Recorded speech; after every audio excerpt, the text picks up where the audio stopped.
साथियों नमस्कार, मैं हूं पवन कुमार। आपका स्वागत है हमारे इस कार्यक्रम में। हमारे साथ जो शख्स बैठी हैं, पहले उनका हम परिचय जान लेते हैं। मेरा नाम मंजुला आनंद है और अभी हम जॉब करते हैं। जॉब के साथ-साथ हम अंडर प्रिविलेज बच्चे जो लखनऊ में अभी रहते हैं, वहीं पर एक जगह है जहाँ पर हम बच्चों को फ्री में कोचिंग प्रोवाइड कराते हैं। यूथ अड्डा के नाम से हमारा कोचिंग है, जिसमें हम जो प्ले ग्रुप से लेकर के हायर एजुकेशन तक जो बच्चे हैं, उनको गाइड भी करते हैं, करियर काउंसलिंग भी करते हैं। उसके साथ-साथ हम उनको हमारे जो महापुरुष हैं, जिन्होंने क्रांति किया या फिर जितनी भी लड़ाइयाँ लड़ी हैं, उनके बारे में हम भी उनको बताते रहते हैं। उनकी एकेडमिक एजुकेशन के साथ-साथ उसके साथ-साथ इससे क्या रहता है कि बच्चों के अंदर जो कहा जाता है कि बड़ी-बड़ी यूनिवर्सिटीज़ में भी हमारे बच्चे चाहे वो मेडिकल में जाएँ, चाहे इंजीनियरिंग इंस्टीट्यूशन में भी जाएँ, लेकिन वहाँ पर बच्चों का बहुत ज़्यादा लो कॉन्फिडेंस होने की वजह से या कहा जाए कि उनको उनका इतिहास ना पता होने की वजह से उनके साथ जब वहाँ पर उनके साथ डिस्क्रिमिनेशन होता है, वो चाहे जाति का हो, चाहे उनका किसी भी तरीके का जब डिस्क्रिमिनेशन होता है, तो जिसकी वजह से वो कहीं न कहीं या तो सुसाइड कर लेते हैं या फिर वो छोड़ कर के चले आते हैं। तो उससे क्या होता है, हमारे समाज का भी बहुत ज़्यादा लॉस होता है। जो बच्चा बहुत ऊँचाइयों तक जा सकता है, वो नहीं जा पाता। तो हम थोड़ा-सा प्रयास करते हैं कि जो चीज़ें मुझे मिली हैं, मुझे भी जो बचपन से मेरे घर में वो चीज़ें सिखाई गई, हमें बताया गया, हमारे पेरेंट्स ने हमें पहले से ही हमें तैयार किया, जिसकी वजह से और ये भी कहा जाता है कि कास्ट डिस्क्रिमिनेशन जो रहा वो हमें नहीं देखने को मिला, लेकिन जब बाहर गए, हम और लोगों से मिले। अगर लखनऊ के या यूपी के जितने भी जिले से रहे उनके बच्चों के साथ जब जुड़े या फिर इंडिया के जितने भी स्टेट रहे वहाँ के बच्चों के साथ जुड़े, जब हमने उनकी कहानी जानी, उनके साथ उनका बचपन कैसा रहा, वो यहाँ तक कैसे पहुँचे, तब हमें समझ में आया कि जो ये डिस्क्रिमिनेशन है वो चाहे जाति का हो या फिर आर्थिक हो या सामाजिक हो, वो कितना मजबूत है और उसकी जड़ें इतनी मजबूत हो गई हैं कि वो अगर अभी भी अगर बहुत सारे हमारे चाहे बाबा साहेब हों, बुद्धा भी हों, अशोका हों, उसके बाद सावित्रीबाई फुले, ज्योतिबा जो फुले महापुरुष हैं उनके बारे में जानकारी होनी चाहिए। ठीक है, तो आपने एक बात कही स्टार्टिंग में कि बच्चों पर शिक्षा पे ध्यान, उनको अच्छी जानकारी के लिए जस्ट लाइक एनजीओ, जैसे एनजीओ काम करती है उसी तरीके से कुछ। हाँ, वैसे ही अभी हम वैसे ही काम कर रहे हैं कि बच्चों को फ्री में वो चीजें हम प्रोवाइड कराएं जो पैसा देकर, क्योंकि नहीं उनके पास पैसा कि वो वहां से बहुत हायर एजुकेशन ले से या फिर पर्सनालिटी डेवलपमेंट के जो कोर्सेज होते हैं वो कर पाए, तो नहीं है, तो हम उसको फ्री में जो मुझे मिला वो हम उनको देने की कोशिश करते हैं, ताकि वो अपने बारे में भी जान सके और वो ये भी जान सके कि उनको किस किस क्षेत्र में जाना है और वो बहुत मजबूती के साथ वहां पर काम कर सके। और जब वो बच्चा तैयार होगा, अपने महापुरुषों के बारे में जानेगा, तो समाज में परिवर्तन लाने के लिए वो जरूर काम करेगा। जितने भी सामाजिक मुद्दे हैं वो उनके बारे में बच्चों को भी पता होना चाहिए। बिल्कुल पता होना चाहिए। आपने बात कही है परिवर्तन की, महिलाओं में भी परिवर्तन आया। उसी परिवर्तन के लेते हुए मैं एक बात पूछना चाहूंगा, क्या आप सावित्रीबाई फुले जी के बारे में जानते हैं? जी बिल्कुल जानते हैं। हाँ, सावित्रीबाई फुले 1831 में उनका जन्म होता है।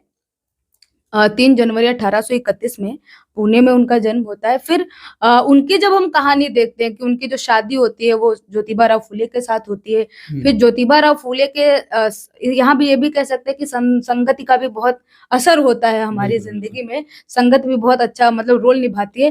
तो जब ज्योतिबा फुले के साथ उनकी शादी होती है, तो ज्योतिबा फुले जब वो एजुकेशन का महत्व जानते हैं, शिक्षा वो पढ़ते हैं, वो उसका महत्व जानते हैं, तब उन्हें समझ में आता है कि एजुकेशन जितना पुरुषों के लिए जरूरी है उतना स्त्रियों के लिए भी जरूरी है।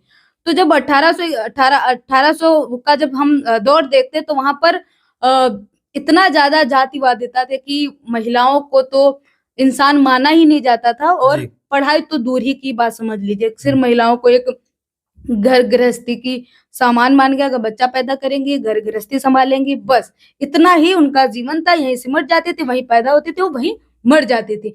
तो उनका जो स्वाभिमान था, आत्मसम्मान था, उनका जो अस्तित्व था, वो कुछ कर सकती, उनके अंदर भी जो कैपेसिटी है कुछ समाज में परिवर्तन करने की, वो उनको खुद नहीं पता थी।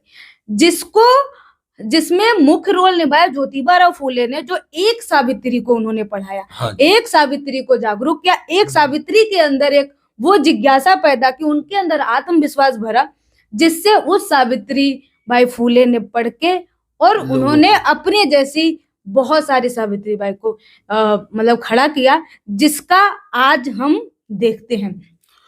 ये जो बात है, कहते हैं कोई भी काम की शुरुआत अगर पहले करनी हो तो अपने घर से करो। तो ज्योतिबा फूले जी ने ये शुरुआत अपनी वाइफ के साथ किया।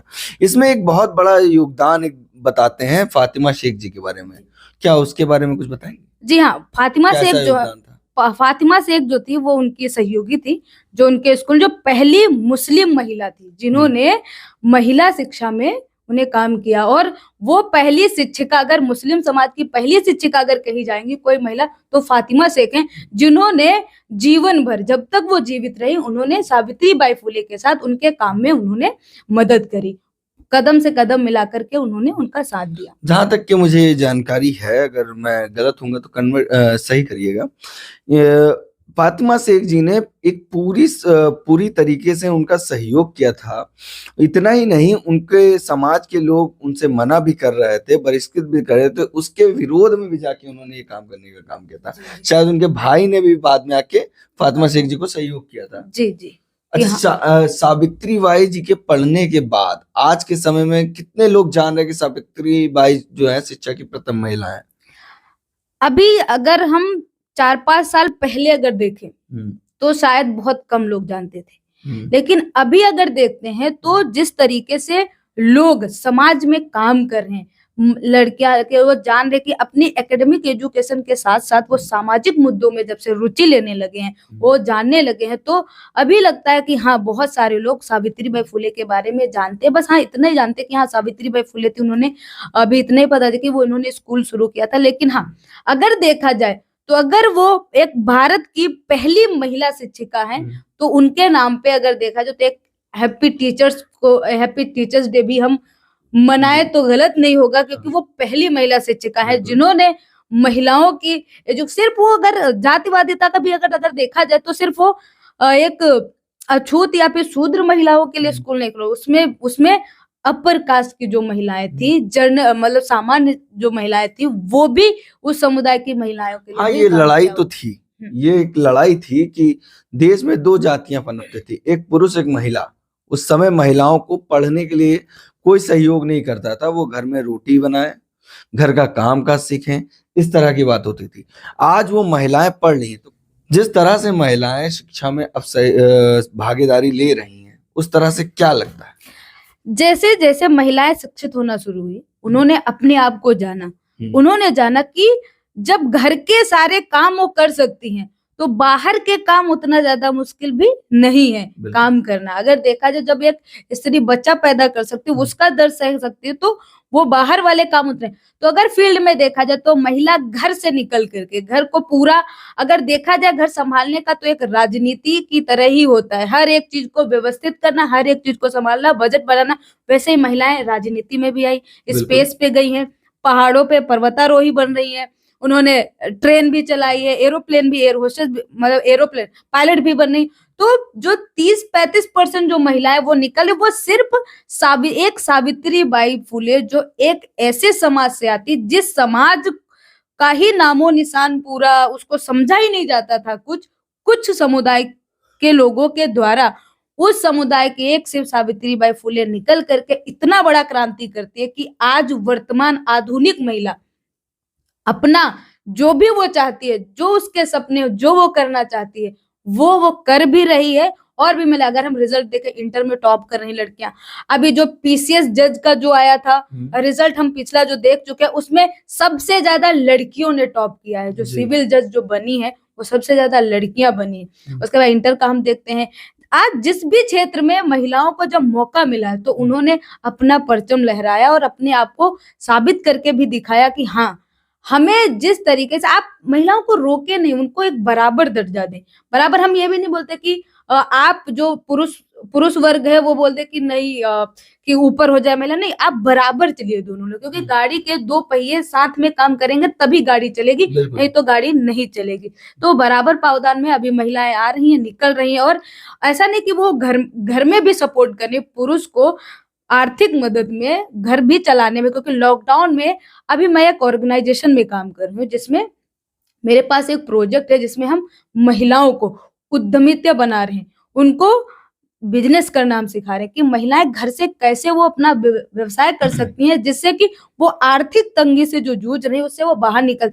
जिसमें हमें बहुत सारी महिलाएं ऐसी मिली जिनके पति पहले काम करते थे, लॉकडाउन में उनका काम छूट गया, उनको कोई काम नहीं मिला, तो वो महिलाएं फिर आगे आई, उन्होंने अपने घर को संभाला, उन्होंने काम करना शुरू किया। तो ठीक है। ये भी देख सकते हैं कि जब महिलाएं शिक्षा ली, उन्होंने अपने आप को जाना, तो वो जब भी जरूरत पड़ी पुरुषों को उन्होंने काम किया। वैसे ही जब भी जरूरत पड़ती है महिलाओं को तो पुरुष भी शामिल। तो इसको हम दो वर्ग ना देखें कि ये महिला है ये पुरुष है, तो हम इसको भी देखें कि इन्होंने हमारे साथ ऐसा किया, इन्होंने हमारे साथ। दोनों लोग समझदारी की जरूरत है कि एक दूसरे को हम समझें और एक दूसरे के साथ चलें। जब साथ चलेंगे तभी विकास होगा, नफरत से कुछ नहीं होने वाला। जैसे बुद्ध भी बोले कि अगर हम घृणा को मिटाना चाहते, अगर नफरत को हम मिटाना चाहते, तो उसे हम प्यार और करुणा से ही मिटा सकते हैं। हम उसको घृणा करके ही इंसान को हम नहीं मिटा सकते। तो वो दोनों बराबर चलने की जरूरत है, बस और कुछ नहीं। और इसको सावित्रीबाई फुले और ज्योतिबा फुले अगर देखा जाए तो ये दुनिया में सबसे बेस्ट एग्जाम्पल है हमारे सामने। ये हमारे साथ मंजुला जी मौजूद थी। हमारे पीछे आप एक स्क्रीन देख रहे होंगे कि जिसमें हैप्पी बर्थडे लिखा है। इसका मतलब ये नहीं कि एक बैकग्राउंड है, यहाँ पे भी सावित्रीबाई फूले जी का जन्मदिन मनाया, काफी महिलाएं भी मौजूद थी, उनसे बात भी की गई। मगर मंजुला जी जब फ्री हुई मैंने इनसे बात की और इनका जो विचार है, इनकी जो सोच है उसको आपके सामने रखा। बाकी बने रहे हमारे चैनल के साथ। धन्यवाद।